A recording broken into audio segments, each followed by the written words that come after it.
For those of you who haven't met me yet, I'm Jenny Glennie from Staden and Theophilus. We feel very privileged to have senior executives from each one of the participating Theophilus institutions addressing us this afternoon.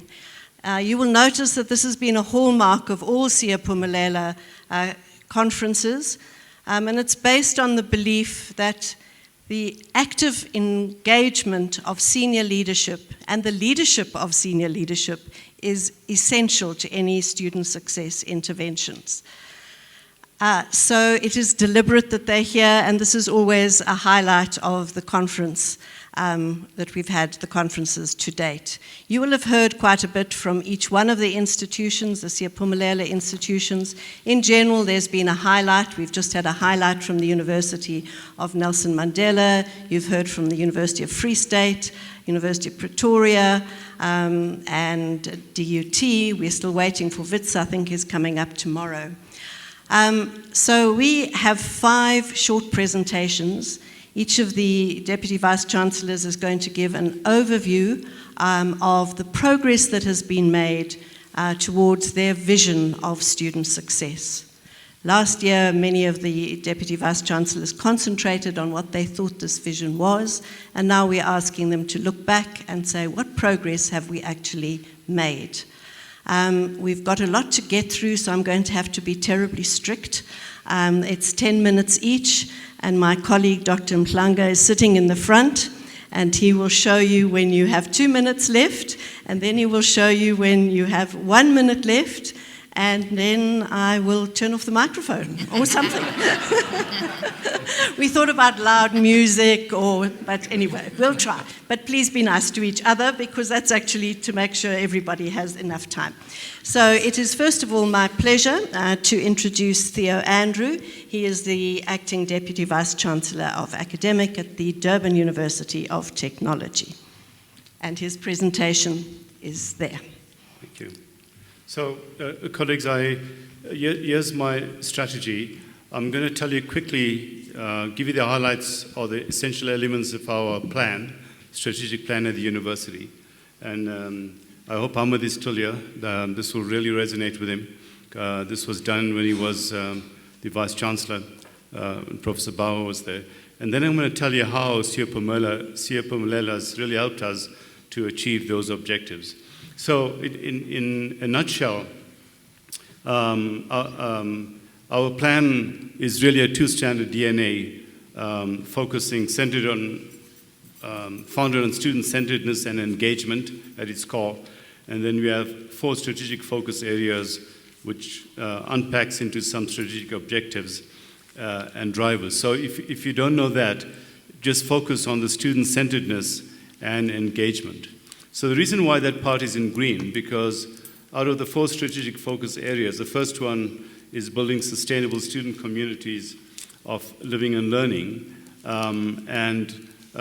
All the objectives there really has to deal with students. And that is why I've highlighted that in green. So provide enabling and accessible living and learning environments that promote student success, all the way down to deepen the innovative use of technology and improve the quality of learning, teaching, and assessment. All has to do with students. And if you get to the next one, you can always weave in students in building research and innovation for development, because you can't do without students. But we're really focusing on undergraduate students within the Theophilus project. But if you get to the strategic focus area 3, building a learning organization, a term which is very often misunderstood, because people think because we are a university, we are a learning organization. No, we might be an institution of learned people, but not necessarily a learning organization. So the first and the third one focus on students, foster among people shared values, collegiality. And if you look at the third one, a culture of monitoring and evaluation to advance the university's effectiveness. And I will show you later how the project helped us to actually achieve that. And then on the fourth one, use technology more effectively and innovatively to enhance all aspects of the university's business. And what you've been seeing in the last 2 days or so, and perhaps you'll see more tomorrow as well, is how we're using big data technology to really understand the problems that we are faced with. So just some quantitative and qualitative. I'm not in any particular paradigm. As I told you, I'm pretty mixed up. So I will give you whatever data you need in whatever form so that you understand the problem. So here's the impact. And the reason why it's in inverted commas is because we cannot measure this accurately.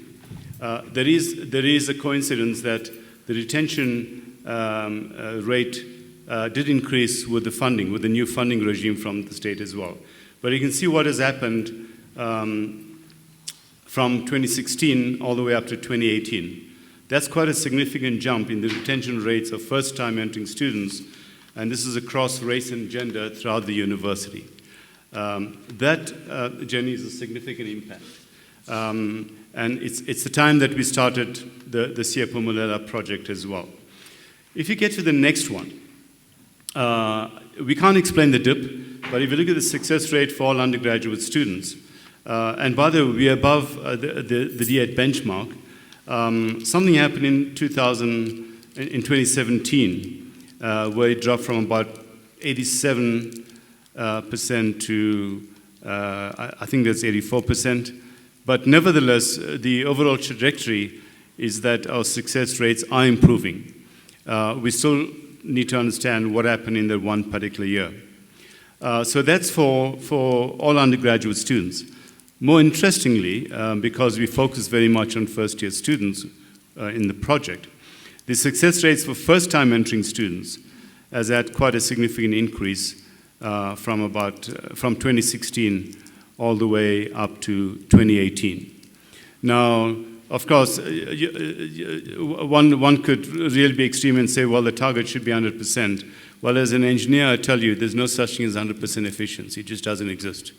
Although we want to target 100%, but I think we're quite happy with what we are seeing at the moment, compared with what used to happen in the previous years. So here's some high-impact commitments emerging out of the Siyaphumelela project. A major factor cited in the high dropout rate is directly related to food insecurity. The university has taken an in-principle decision to deal with that. So here's a problem I have with some of the current strategies. I get to every advanced democracies in the world, and maybe I'll include the USA as well in that. And you get subsidized, or in some places, free food for students at the canteens. I've just been to Ireland last year, and it's the same there as well. We in South Africa want students to develop their own programs for food sufficiency. So we're taking a decision at the university coming out of this project that we think we should pay for food and subsidize food for all students at DUT. We are piloting Auto Scholar. You heard a lot about that earlier on. We're rolling out the data warehousing system, Power Heater, from the 1st of July. You heard a lot about that. And then, of course, the first-year student experience, which is run by Prof. Mukondo, Livingston Mukondo, we're now extending that to the second-year student experience as well. I think this is my last slide as a matter of interest. So, internationally, intentionality and advocacy with respect to student-centeredness and success is real high impact. It's not easily measurable, but it's high impact. We still have a long way to go, but the worldviews and culture are changing, and that's pretty evident in the way when we listen to the language of the people, language of the lecturers, and so forth. We are problem-centered, so in my field, we don't like to say we are solution-centered, because we have great solutions for the wrong problem. So we really want to be problem-centered, because we believe if you really understand the problem, you've actually solved the problem. The third point is that advocacy for data-based, evidence-based practice is dominant at DUT. We are in the habit of making decisions based on data and based on research output. And if there's something that's very complicated, like our language policy, we've started a research project that's going to be running into quite significant amounts of money in developing our policy coming out of that research. And then finally, student success is a very complex, messy problem. And so we have moved at DUT from what we call single loop learning, which is learning just from doing actions and seeing what happens, really into what Argyris and Shkoon calls double loop learning, where we question the fundamental assumptions, we question the belief systems, and we make decisions and we theorize based on that, and we have improvement interventions based on that. It brings about a serious transformation and sometimes a paradigm revolution. And then the ultimate, of course, is to get a triple loop learning, where we start, it's kind of meta-learning, where we want to learn about how we are learning. And I think when we get to that stage, we've really evolved to really understanding the problem, and I think the solutions will flow out of that. So that, Chair, is a nutshell of the progress at DUT. I think that's the last slide, yes. Thank you very much indeed, and also for sticking to time. Please, if you have any questions, would you note them down? We'll take them all at the end, so that we've at least given everybody a chance. So please do note them down. And now we're going to move on to the University of the Witwatersrand, Professor Andrew Crouch, and he is the DVC of Academic. I'm trying to get the head titles right for each person. So welcome to you. Thank you, Jenny, and thanks for inviting me to just give you an overview of some of the progress we have made, certainly in the last 4 or 5 years. I should maybe right at the outset say that this is a very high-level overview of a selected group of activities which we're having at the University of the Witwatersrand. So it's by no means exclusive. There's a whole lot of other activities going on around student success, and I think with 10 minutes it's very difficult to actually prioritize. I'll also start by saying that we work from the premise that student success is one of our strategic priorities. In fact, if one looks at our strategic plan for WITS, the Vision 2022, it's one of 7 strategic priorities. Apart from wanting to be excellent, to be rich, I mean well-resourced, etc., research intensive, and so forth and so forth. We also like our students to have what we call the WITS experience, which is a distinct, intellectually stimulating and rewarding student learning experience. We prioritize student well-being. We want to address the WITS institutional culture. And yesterday we heard about the reluctance in some areas to address the issues of transformation. So we addressing those head-on around creation of a healthy environment free of prejudice, gender and race discrimination, etc., etc. So that's part of our strategy at the university. So to be able to do that, we're trying to build an ecosystem for student success. And the pointers there are just a list of some of the things we have introduced in the last 3-4 years, a governance and a structure for student success, establishment of faculty-based units for academic advising, improvement of support structures, technical support systems that we've built, student success framework. You've heard Professor Diane Grayson in an earlier presentation today talking about us being in the process of developing a comprehensive student success framework.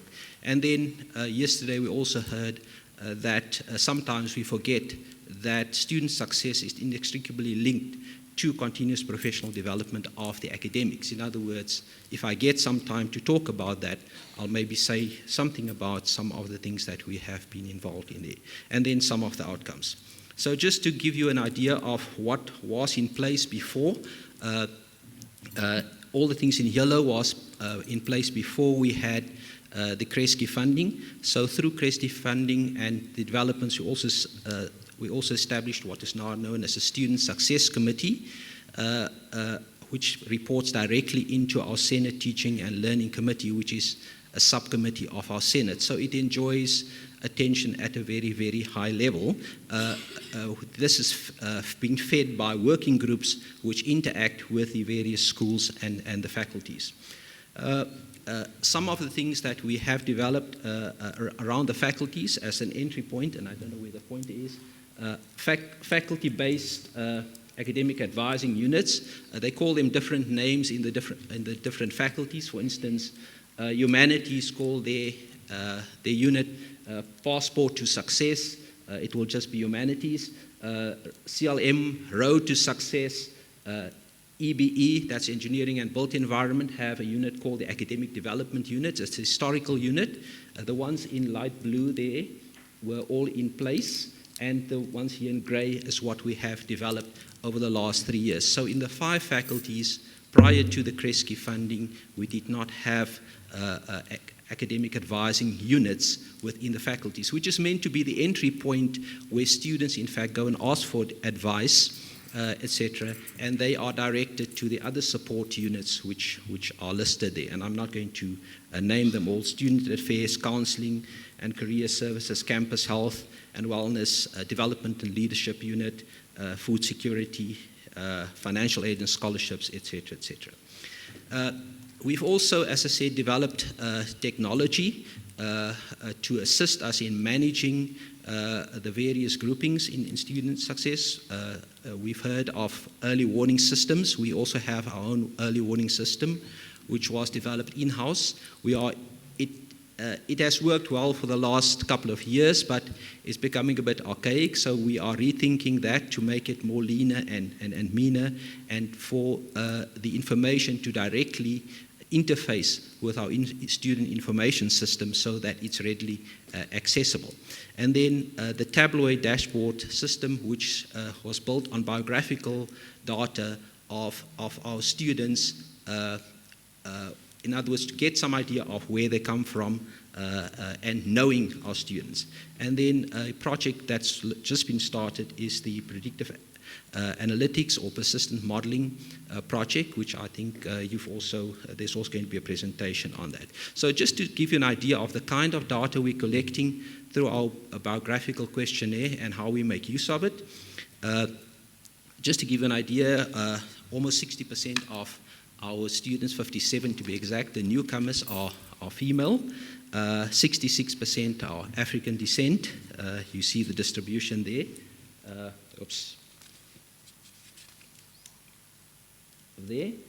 First generation for research-intensive university, 43% of our students are first in their family to come to university.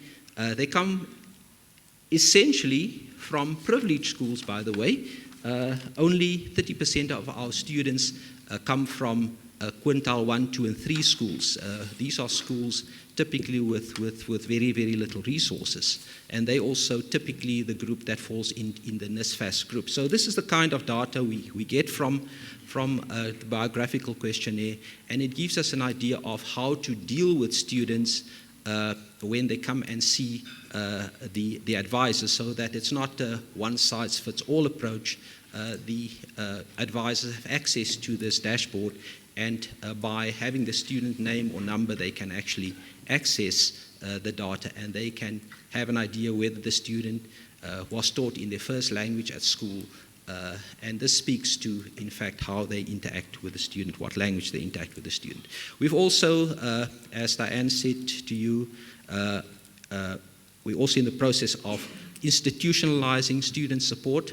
It's those islands that she referred to in a presentation earlier, and to build the bridges between those islands so that we can totally institutionalize and create a pathway for students, for student advising. Now, putting all of these things in place, what are the results? I'll just give you a very brief overview. This is sort of a longitudinal data from 2009 to 2018 of our module pass rates. You can see the number of modules that students have registered for have increased, and that obviously speaks to the increased student numbers also. But we've typically hovering at about 83% on average. There was 86% in 2015, and then there was an event called Fees Must Fall that happened, and we have since then dropped by 1 or 2 percentage points. If one breaks it down to first, second,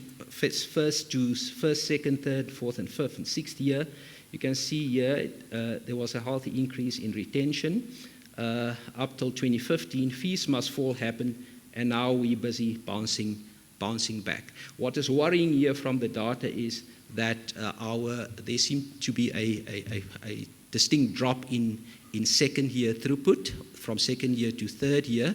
And we have seen this a couple of years ago because with all the assistance and support that students get in the first year, they also would like us to extend it into the second year. In terms of graduations, our graduations have increased significantly. In 2018, in fact, we've had the largest number of graduates that the university have ever produced. You add up the 4,700 undergraduates, 4,400 postgraduates, it gives you an idea of the graduations rates of the university.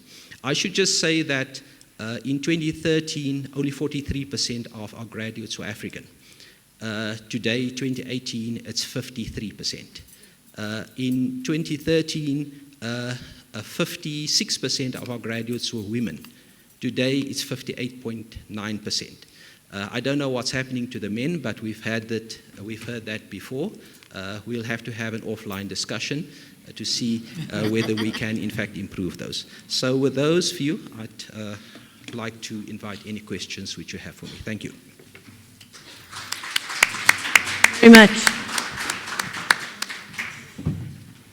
We now move on to the University of Pretoria, and we have the Deputy Vice Chancellor. No, are you a Vice Principal? A Vice Principal of Academic.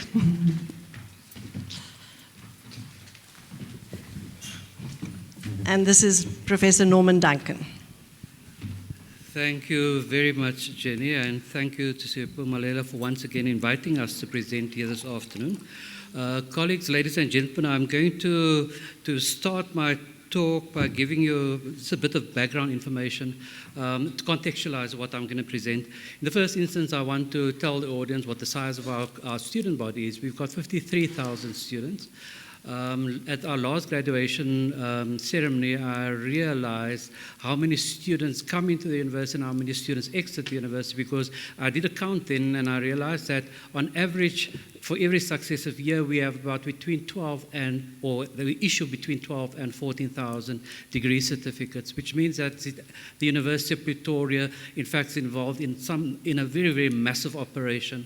And so the success and challenges I'm going to speak about has to be seen within that context. Obviously, when one speaks about the number of students that we have and also the number of degrees that we issue per year, one has to acknowledge the contributions of staff members at the University of Pretoria. I mean, I've rarely seen such a committed grouping of people committed to the success of students. And if there are any achievements or anything that we achieve, any successes that we achieve, then it's largely due to the contributions of the staff members. And of course, my colleague sitting there on my right-hand side from our Department of Education Innovation. So when I speak here, I speak purely as a Vice Principal Academic and not because I am necessarily doing the work. Most of the important work around student success is being done by those colleagues, and colleagues obviously who are not here this afternoon. I want to acknowledge their contributions to student success. Okay, yeah, now I'm going now. I've just been reminded I mustn't forget to move the slides. Okay, and here we start. Let's start off with what the university construes as being student success.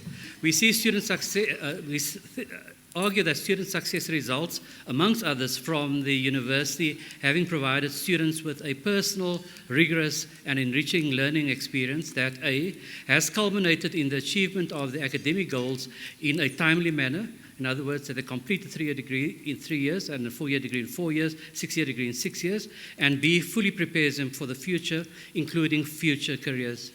Now, ladies and gentlemen, why we realize that it's important for students to complete on time, because it's very expensive for them to repeat any year, particularly for working class students.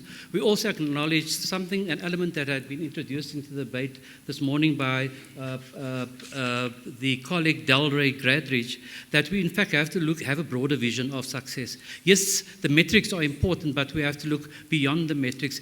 We have to understand also what students construe as being a student success, and therefore, as I suppose Professor Stolz at the UP as well, we have to start engaging students around their definitions of student success. Just off the top of my head, I could imagine that for many students, coming to university, success would mean getting their qualification in time, but also building networks that will serve them after they have left the universities, being exposed to communities which are not familiar to them. There's a whole range of things that might be important to the success of students, which we will have to increasingly start factoring into the equation. Yes, the data, the metrics are important, but there's something more, I think, that we need to do. Now, having provided this definition of student success, there are two projects that I want to speak of now. You'd have, I suppose, attended to some of the presentations of some of my colleagues from the University of Pretoria, and I'm sure that some of you will attend to some of the presentations tomorrow. The nitty-gritty of our projects are being managed by the academic staff members and our Department of Education and Innovation, so I'm not going to speak about any of the projects that they had presented on, particularly, I think, this morning of Jean-Claude's presentation around the nudging campaign. I won't deal with that. Instead, I want to speak about two projects that I've been passionate about since I started as the Vice Principal Academic at the University of Pretoria. The one project is the Fly at UP project, and that project is, in essence, focuses on student success at the university, because we do conceptualize student success as being something that happens at university and after students had left the university. And so the second project then is, very briefly, I'm going to introduce the notion of our Ready for Work project. Our Student Success Project, however, relies on two important initiatives that have been started, amongst others, by one of my colleagues there, Durban, and other colleagues in his department. The one is a hybrid approach to teaching and learning, and the data-based decision-making project, which is run by Jean-Claude. And Jean-Claude had spoken a bit about this earlier today, so I'm not going to dwell on that topic. Perhaps I should mention, though, these two initiatives are very, very important to us, and I'll explain to you in a minute. But the third important point around success at the University of Pretoria, and for which I consider myself to be very, very fortunate, is the fact that we've got a deputy dean for in each faculty. We've got a deputy dean responsible for teaching and learning. We've got one of the deputy deans sitting here. And if it had not been for the commitment of those people, who, in addition to teaching, drive the student success projects in our individual faculties. Obviously, it's useful to have different deputy deans for different faculties because the needs are different. If it had not been for those people, I don't think that we would have achieved what we had achieved. Over and above, obviously acknowledging the support of the Kresge Foundation as well as Sia Pumalela. Now, firstly, the hybrid project. The University of Pretoria has utilized e-technology since the late 1990s. So, Dolph, this year is really the 30th anniversary of the university's usage of e-technologies in addition to conventional teaching methodologies.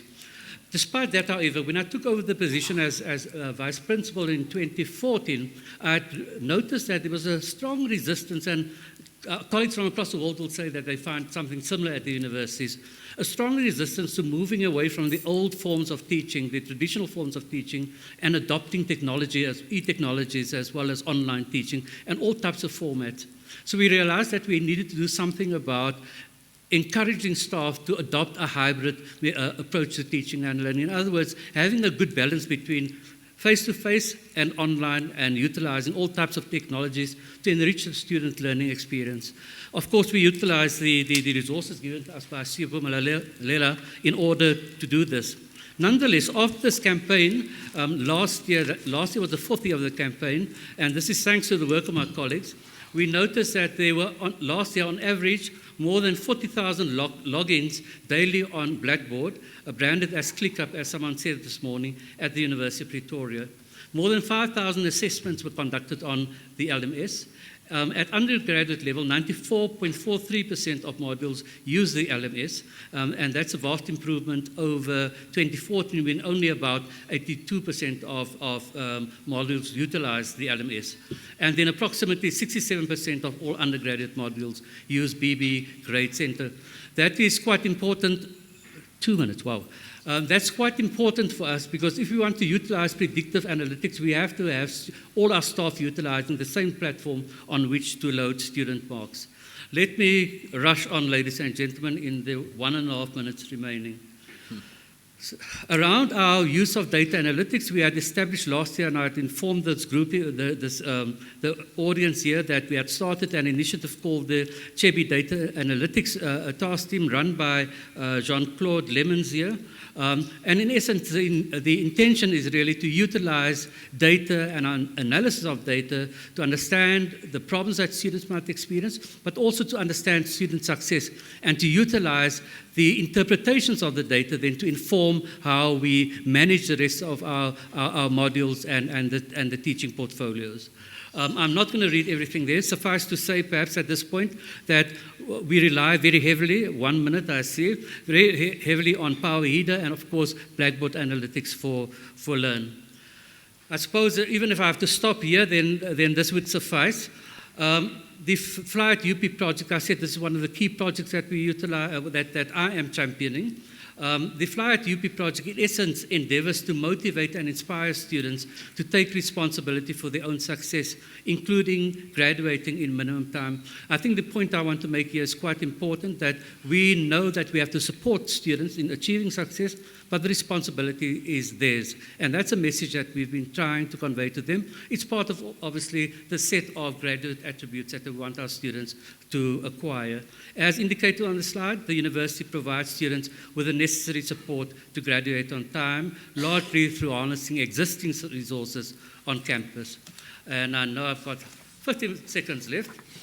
Ladies and gentlemen, colleagues, this is what, in essence, what the Fly at UP project consists of. These are the resources we provide our students so that they can reach their finish line in time. I want to flag only one of these interventions, and that is the one that deals with support staff involvement. Obviously, we involve all our lecturers. They are key to the success of our students. But until last year, we had left our support staff on the margins of our interventions with student success. And then we started to engage with organizations like our Department of Finance, Security Services, all the administrative staff to get them on board as partners in student success. And then I'm going to leave that on the screen until the next speaker so that you can see what the last project was I was going to address. Thank you so much. Thank you so much, Professor Duncan. I'm not quite sure how we managed to do this, but somehow in the program we had 3 men followed by 2 women. This wasn't deliberate, but here we go. We now turn over to the women. So may I offer Professor Foxcroft to come and tell us about Nelson Mandela University. She is the Executive Dean of Teaching and Learning.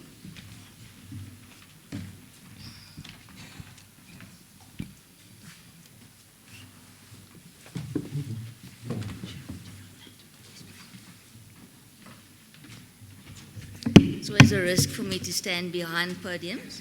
Sometimes see a few hairs. But this is okay. So thank you very much for the opportunity to come and share some thoughts with you about the progress that's being made at Nelson Mandela University towards realizing the vision of student success. And when I was putting this together, I was trying to find an analogy for what we're experiencing. And this is the one I've come up with, that making progress towards realizing student success is like climbing the Great Wall of China. Let me explain that to you. So a few years back, I had the opportunity to go to a conference in Beijing, and of course I had to go and do a little bit of climbing up the Great Wall. And you stand at the bottom, and you see a wall at the top, and so I said, great, that's what I'm going to do. I've got about an hour or something to climb before the bus is going to leave again, so I'm getting to the top. And I took lots of photographs of what I assumed was the top. And then, lo and behold, I got to what was in my head as the top and saw that, well, now there's a valley, and way in the distance there's a top that's higher than this top. And so when I actually go and look at our student success data, and these are just student success rates, which obviously is only one aspect of student success, but if ultimately a successful student is a student who graduates, so that it is important information. And when I looked at this information, it took me back to my days when those good old days when I was still a lecturer, teaching research methodology and psychology. And I thought this reminds me of interrupted time series design, in the sense that we were part of a merger in 2005, and it took us 5 years to actually go up 2 percentage points in success rates. But in that time, we were doing something. We were beginning to scale up, particularly our near-peer learning activities such as SI, tutorials, mentoring, also introducing first-year orientation across all the merged institutions into our new institution, and providing more online learning opportunities. And so you can see from 2010 to 2016, but for a little bump somewhere in 2013, basically it was significant progress being made, and by 2016 we hit 83% success rate. But then you can see that another interruption seems to have happened, in that by 2017 we'd fallen down by about 5 percentage points. And thank goodness for re-exams this year, because we were about to drop another percentage point, but now we've at least stayed the same. So what's uppermost in our minds at the moment is not all the good things that we've been doing, because clearly continuing to do all those good things only may not actually get that line moving in the right direction again. So as we heard in Corin's presentation, this has become a good moment for reflection, instead of just saying more tutorials, more SI, more. And so I'm going to just present 2 thoughts we have that is helping us focus on how we move forward. Fee-free higher education for the poor has seen an increase in quintile 1 to 3 enrollments at our university. Roughly, if you have a look at the graph that's on the right-hand side, it's about 1,500 or so more quintile 1 to 3 students that we've enrolled since 2016, with the increase beginning to be noticed in the quintile 1 students. Now, from our university's perspective, this is a good thing, because we're a university that aligns with the values of Nelson Mandela, and so social justice is very important for us. But what it also means is that we have consistent data, and I've seen other universities present data at this conference, that shows that quintile 1 to 3 students are a little bit more vulnerable academically, certainly at the start. And so this particular graph took 2 groups of vulnerable students, those that came from quintile 4s and 5s, and those that came from quintile 1 to 3s. And you can see in terms of the lines that throughout, the quintile 1 to 3 students perform a little bit worse, and these are just first years.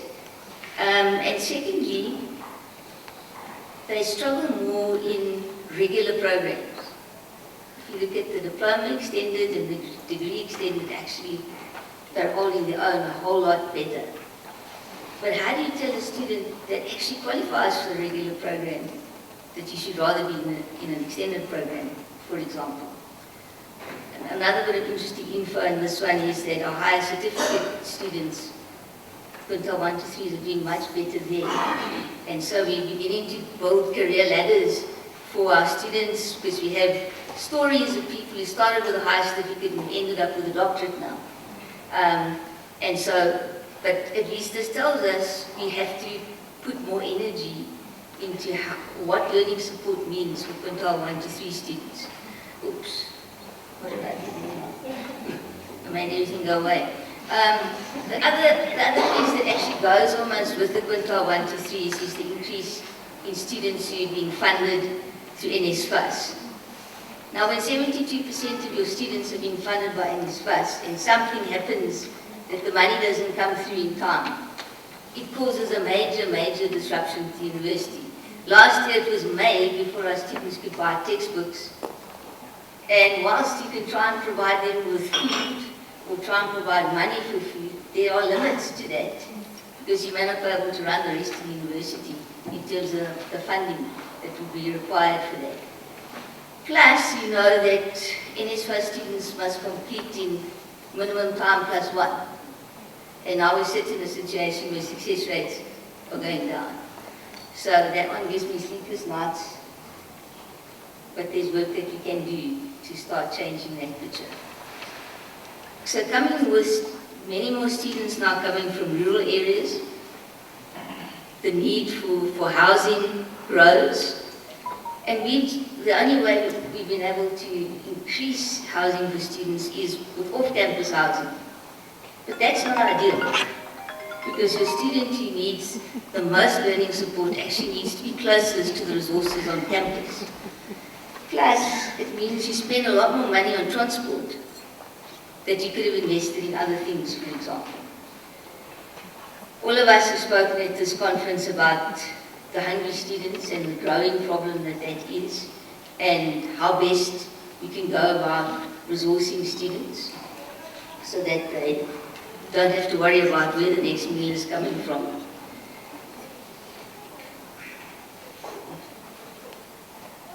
And then I just put this little heart here because we discovered that our students need a lot more care. They're coming into this completely unknown world, and it's very stressful. I'm actually surprised that we're not talking more about stress management, because we're talking a lot about financial literacy, for example. But our students are stressed, and so when they get their money, they blow it at the bottle store. Because it's a stress relief. Okay? So let me hurry up now, but what, 2 minutes left. So, question is, so now what? On the one hand, I think we can become more efficient at the front end of enrolling our students and getting them settled by the time classes start, so that you're not worrying about, do I have accommodation, where's my next meal coming from, etc. And we've got a couple of strategies around that. And it's not only for the incoming students. Our senior returning students, their pathways are much more complicated these days. And we're actually looking at how we're changing our academic calendar to be able to get them more settled. So currently we do re-exams in January, not a good idea. So we're going to be doing them in November from next year.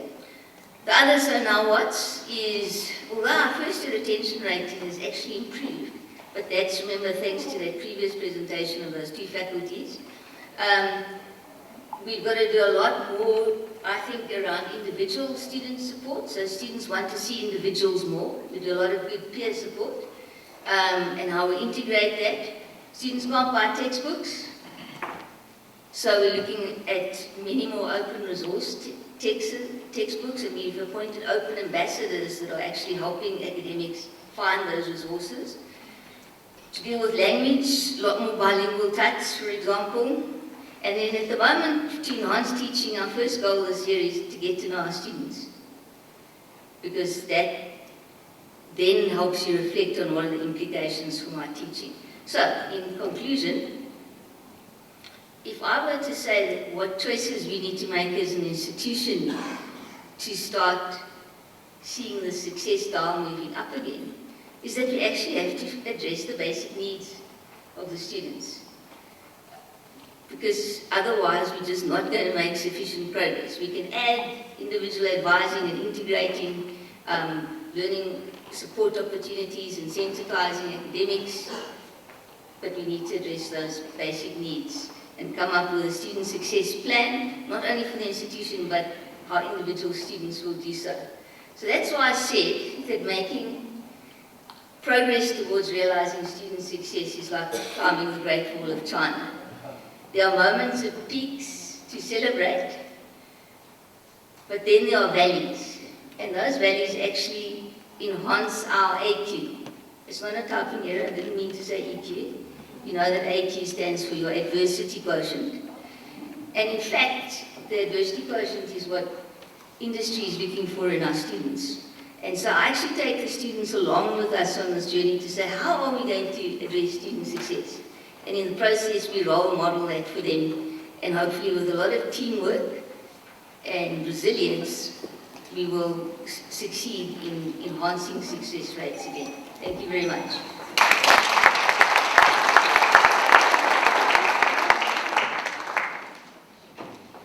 Thank you. Thank you very much indeed.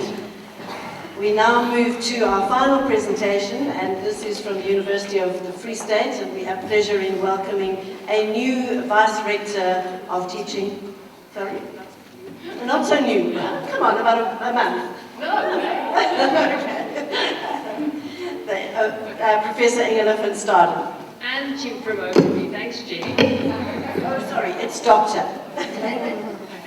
Durban, Durban, good day to everybody. Thank you very much, Jenny, and thank you very much for the introduction. I'm here to tell the success story of Free State University.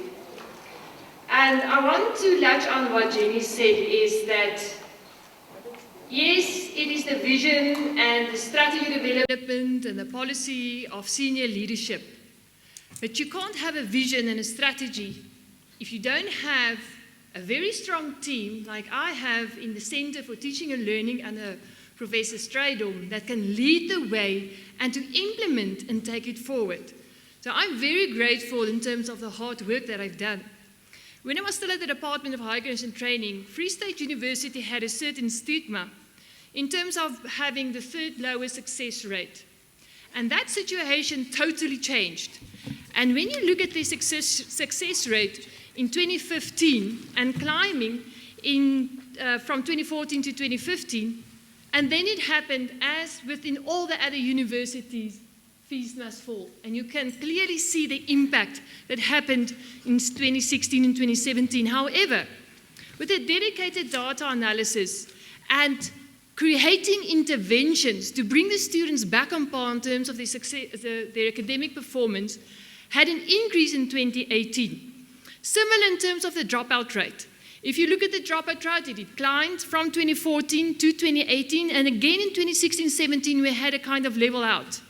So one need to really understand, but what is the impact? What did we do right? What should we do different? But it starts by articulating your vision. So in terms of the Free State strategic plan, which is part of our transformation plan, we have made it our major goal. It's actually our strategic goal 1, where we look at the improvement and student success and well-being. So we have I almost want to say a total wraparound support process, but we're not there yet. But we are looking at different interventions of the student as a human being, a student not only as a student, but having different and living different aspects. So our key performance areas are increased student success and throughput rates and reduced achievement gap. And we have a problem in terms of our black students and our white students. And we have various strategies in terms of our success to help them to decrease that gap. Developing of attributes, graduate attributes, and I'm going to talk about a little bit about that later, and improve student safety and health issues. So you have to develop an appropriate policy framework from your vision. And this has been done through 2 major processes in terms of student success strategy, which was approved last year by the Senate, and actually have a graduate attribute development plan. And there was a presentation today as well that said that you can't have a curriculum development process with actually looking at what kind of graduate you want. So when I arrived at the Free State University, I've realized these are 2 major drivers to get student success on par. That you cannot have it in isolation of the teaching and learning environment. So we are busy drafting an integrated learning and teaching strategy. And I'm putting the emphasis on learning. Because if you look at the 4 drivers in terms of the 6 priorities that are there, it is very clear that you cannot divorce the student and the student well-being within the learning and the success as the focal point, with the focus on developing and assisting your academia and empowering them for 21st teaching, but also helping them to develop and design curricula that is appropriate and responsive to the labor market, where you create a graduate that has certain attributes that helps him or her cope within the world of work. And then lastly, the curriculum responsiveness. What the Free State University is busy doing is establishing advisory boards, getting industry onto our pathway to understand, are our curriculum relevant for the world of work, for the labour market, and how do we design curricula through a dedicated process so that we can ensure that our students are employable. And lastly, you cannot do that with a quality-focused, research-led learning and teaching initiative. You have to make sure, and we have implemented departmental reviews on all our departments in a 5-year cycle so that we can understand, in terms of those departments, are they relevant? Are they responsive? Are they successful? Are they identifying these students are at risk? Do they address and are implementing certain interventions that's necessary? So those are nice, and you can have a lot of this documentation, but if you don't have concrete interventions to make it happen, then you're not going to improve your success rate. So Free State University has the Scaling High Impact Practices through the UFS 101, which is a compulsory model for first-year students, and it creates an exposure of more than 9,200 students to issues that are relevant to them to cope with university life, from a socio-economic point, from academic literacy point of view, etc. We also have an A-STEP tutorial program where we massificated to more than 10,000 students, and we've reached those students to assist them with either supplement interventions, augmenting courses, and of course that was funded by the Department of Higher Education and Training through the UCDP. We have also academic advising, which is face-to-face, and we have a three-tier approach from our student administrative services, from our faculty point of view, but as well from the Centre of Teaching and Learning, providing academic advice on different levels and different platforms. And there we've reached more than 16,000 students. We also have a dedicated language development unit where the outreach was about 10,000 students in compulsory language development. We are busy with a multilingualism task to look at our different options in terms of accommodating our students' geographical location where they're coming from, which is basically Sesotho and isiZulu. And we have about 18,400 students making use of academic writing, face-to-face support and digital in such a way that we have published actually creating pathways to publications on academic advising as well as on the impact of the language development strategy that we have. Okay, so it does not help that you implement it. You have to monitor and evaluate and to make sure that these interventions are actually effective. So the UFS is driven by data in terms of curriculum innovation. A-STEP, we have weekly analysis in terms of data to see if our students are doing well. Also feedback, are they finding the tutorials, the SASSI, and I think Francois talked about that. Academic advising, professional development of our academic advisors. We have a dedicated process. You can't be an academic advisor if you've not gone through this process. And then an impact analysis on our language development unit, understanding if our students do have challenges with those. But most importantly, you have to have strategies to build trust and networks. And through CTL, we have monthly engagements with faculties on learning and teaching needs.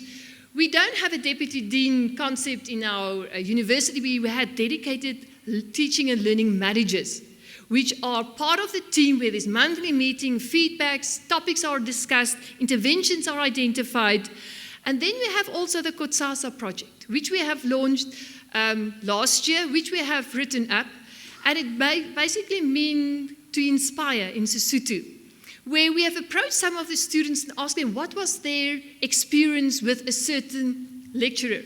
And they have indicated all the stories you can see on the bottom of the screen, where they've said, but this lecturer inspired me. And then it was we've approached some of the lecturers and say, but you know, this is the response of the student. What did inspire you? And we have published that, and that was amazing stories which was created. In terms of our wraparound support, you cannot do it in a piecemeal. We've realized in terms of nutritional value of our students, that we have to focus it from a comprehensive viewpoint. And there was a lot of discussions in some of the presentations, even the President Cheryl talked about it, the value of proper nutritional and providing a food environment where we look at the external domain factors that impact on your personal domain of our students. We are in the starting point. We are busy with developing a strategy, but we have a task team and there is a position paper on that. So at least we're giving a small step towards that. What we have not addressed is the mental health issue. And we are thinking about, we are starting developing a policy in terms of how we can help our students towards that. I thank you. In time.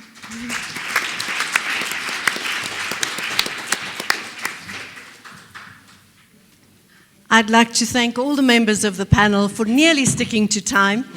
And I'd also like them to thank them. It was each of the presentations, they were obviously different, but they were varied. It was also gratifying to see some of the commonalities.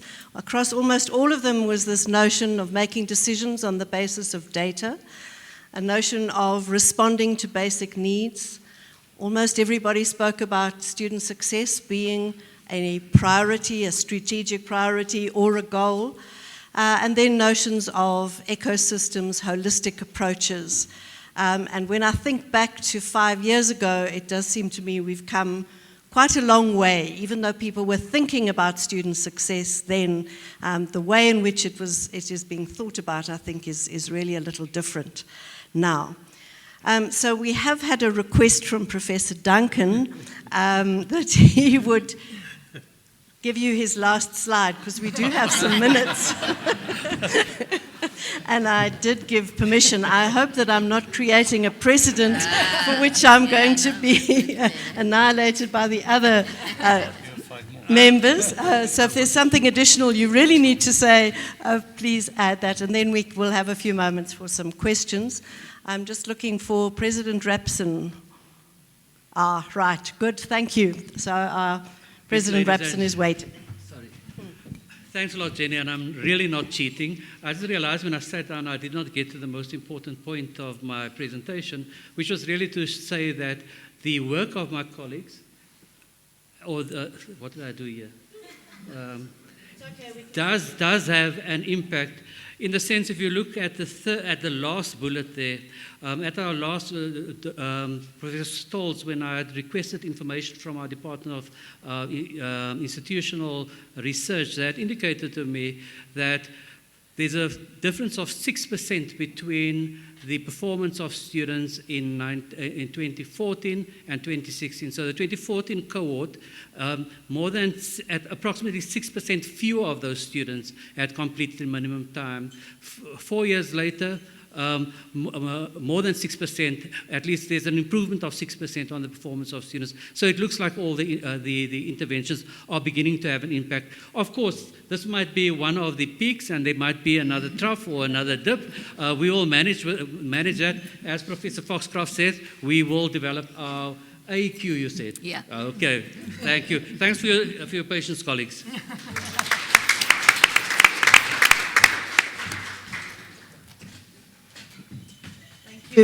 Are there any questions that anybody would like to put that you feel? Yes, we have one over there. Would you please introduce yourself? Hi, my name is Tepiso. I'm from Wits University. I just wanted to find out from DUT. I can't see. This is the DVC from DUT. You spoke about rolling out food. You are intending on getting food to all students that need to eat. I just wanted to find out, how did you actually do that? Because we have a serious problem of food insecurity on our campus. Thank you very much. Let's just see if there are any other questions. Well, let's start with that one. I'll give you another opportunity in a moment. So we haven't started the project yet. We have approved in principle, and so we have to roll out the project because there's major financial implication. To answer your question directly, it came out directly from the set of the series of surveys done in the Siyaphumelela project. I was sitting at, it was a feedback session, and the main reason cited for dropout, and as you know, we can't differentiate between dropout and stopout, right? The fact that we tend, in some years, graduate with more people than the previous year's first year intakes tells you that students do come back and graduate. So, nevertheless, it's still not good. So, the main reason cited was that students come in and they can't sustain themselves with food, and so they drop out of university. Now, I look at it from a social conscience point of view, but even if you look at it from an economic point of view, if that's the case, then it's in the interest of the university for sustainability to make sure that we empower students to complete. And the money invested does two things. Number one and foremost, it really builds society and really deals with the socio-political issues and socio-economic issues. And number two, it helps to sustain because most students get through the system and you get a bigger subsidy from the state anyhow.